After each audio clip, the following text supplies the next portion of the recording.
should I feel proud of? The work they do. Those dirty hands of mine. My hands are the hands of lappers, of truck drivers, and street cleaners, of carpenters, engineers, machinists, and workers in steel. They are not pretty hands. They are dirty and knobby and callous. And I'm proud of the dirt.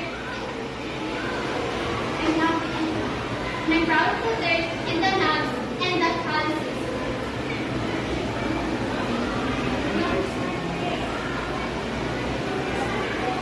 But they are strong hands. Hands that make so much that the world must have for that.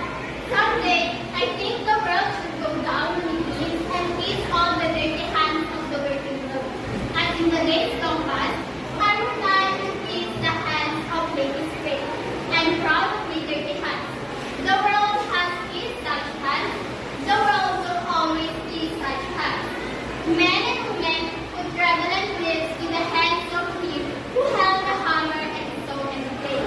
His were with hands, either when they chopped trees, dug lumbers, and molded carpenters' tools.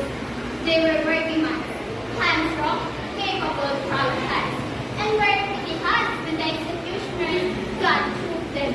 They were turned right, clean through, with the ugly nails, and the blood was running from them, and the edges of the wounds were raw and dirty and swollen, and the joints were through, and the fingers were terribly bent in a mute appeal for love.